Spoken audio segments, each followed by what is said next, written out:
윤석열 대통령 탄핵 심판은 오늘로 변론이 종결된 지 17일째입니다. 헌법재판관 8명은 매일 오후 2시에 모여 평의를 여는 걸로 파악됐습니다. 오전에는 각자 기록을 검토하고 이걸 토대로 오후에는 서로 의견을 주고받는 겁니다.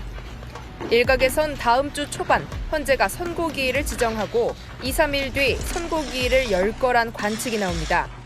하지만 채널A 취재 결과 아직 재판관 평의에선 선고기일 지정에 관해 논의를 시작하지 않은 걸로 알려졌습니다. 각자 인용 또는 기각 의견을 밝히는 평결에 이르지 못한 재판관들은 다음 주엔 매일 평의를 열 계획입니다. 아직 결정문에 어떤 내용을 담을지를 두고 토론을 이어가는 단계인 겁니다. 이런 상황을 고려하면 다음 주 초 선고기일 지정은 사실상 어렵다는 전망이 나옵니다. 재판관들은 주말엔 평의를 하지 않는 대신 자택에서 기록을 검토할 예정입니다.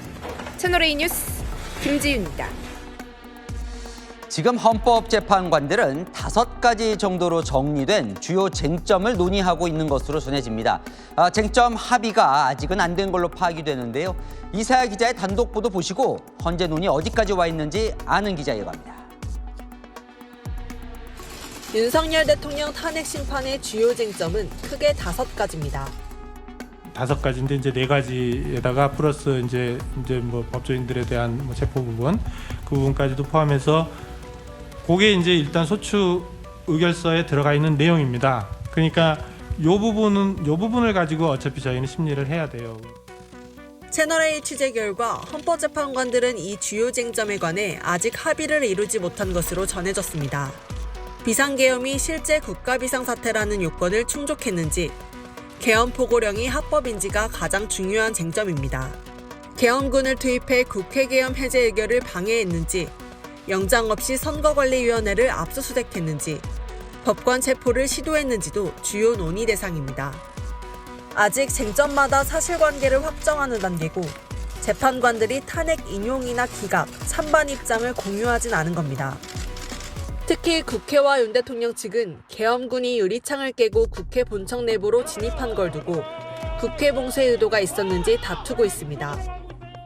계엄군이 선관위에 투입된 것도 국회 측은 위법이라고 주장하는 반면 윤 대통령 측은 부정선거 의혹을 확인하기 위한 차원이라고 맞서고 있습니다.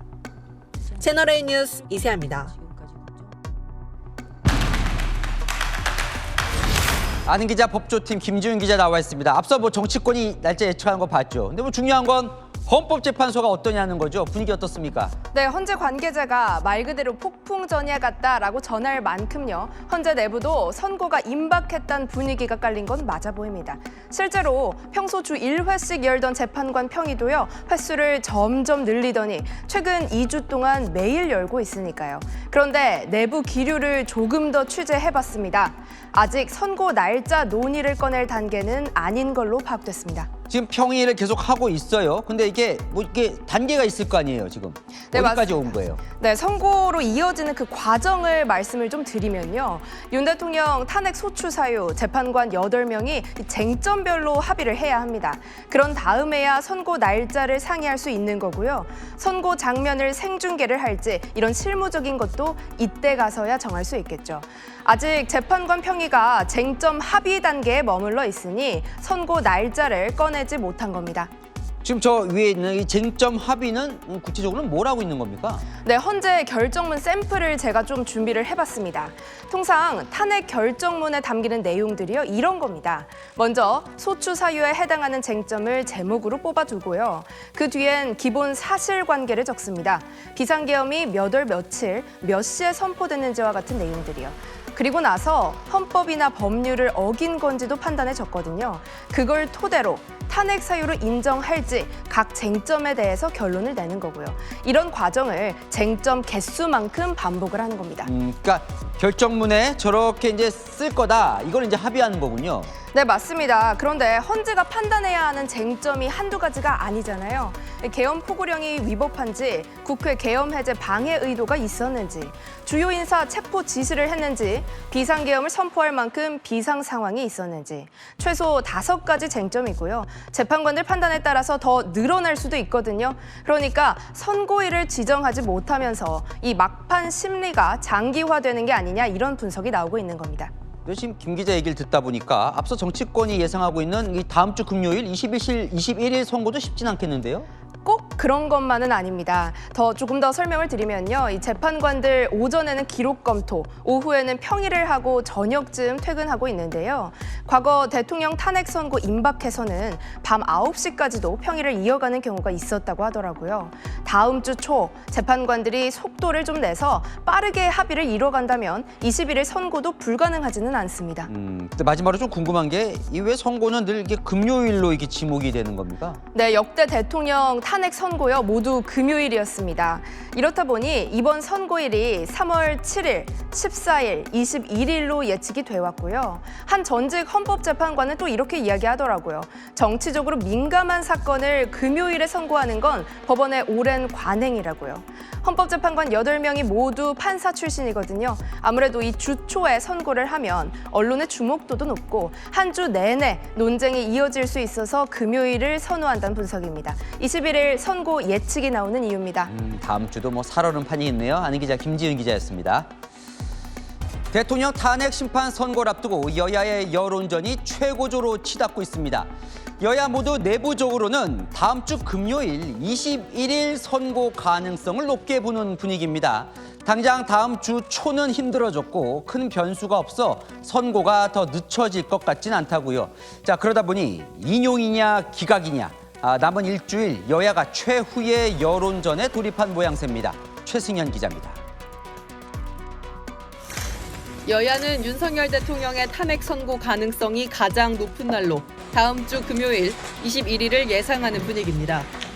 헌재의 논의가 이어지고 있지만 대통령 측이 추가 변론 재개를 신청하지 않으면서 더 이상은 지체할 요인이 없다는 겁니다. 한때 지연 전략을 썼던 대통령 측도 구속 취소, 탄핵 줄 기각 등 유리한 국면에서 지체할 필요가 없다고 보는 시각도 있습니다. 국민의힘 지도부는 전례도 그렇고 선고 이후 시위가 격렬해질 수도 있어 금요일 선고가 대체적인 법조계 시각이라며 21일 선고를 예상했습니다.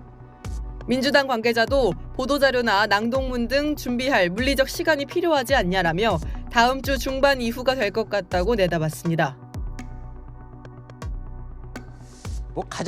이게 가장 궁금하겠죠. 여야는 솔직히 탄핵 결과를 어떻게 예상합니까? 네, 사실 여야는요, 계엄 이후 초창기에는 대부분 물어보면 인용을 점친 건 사실입니다.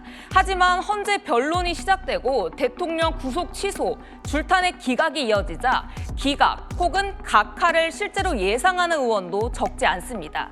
하지만 지도부 중에는 인용을 점치는 의원들도 분명히 있습니다. 지금 여당 얘기한 거죠. 그러면 야당은 어떻습니까? 네, 인용은 100%라고 말은 하긴 하지만 선고 기일이 미뤄지다 보니 불안해하기도 합니다.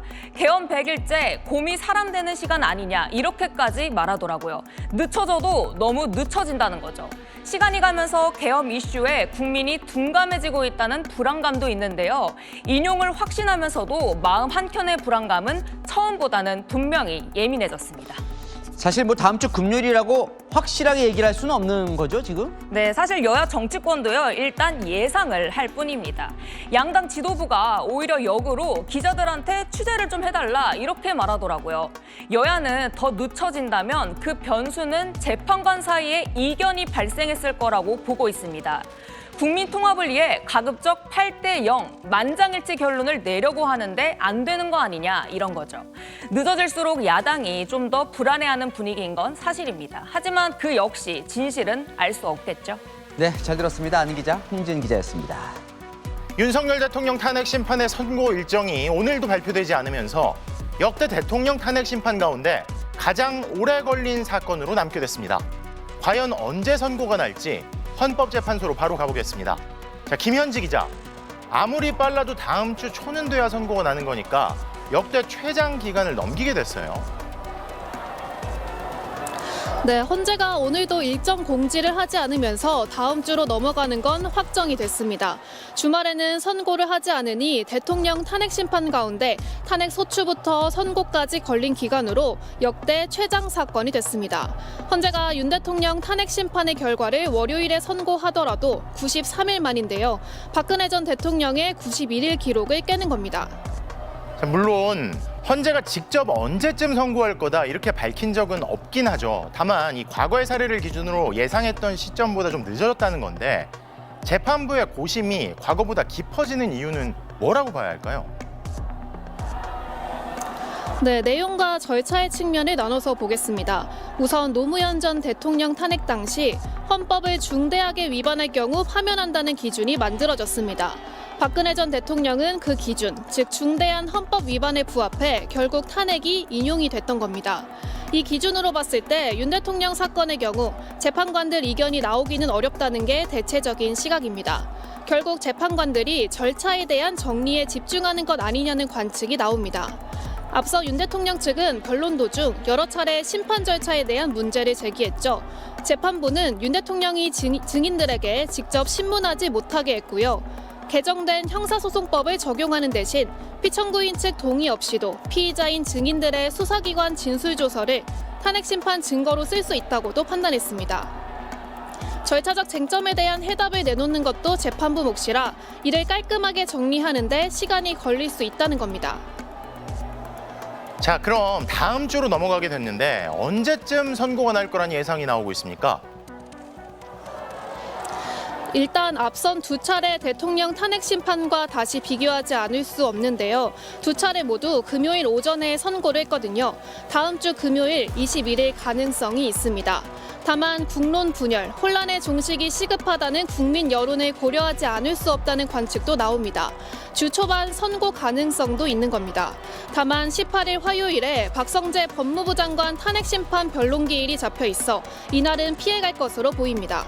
재판관들은 오늘도 평일을 이어갔는데요. 주말에는 개별적으로 자료 검토 등을 계속해 나갈 것으로 보입니다. 지금까지 헌법재판소에서 전해드렸습니다.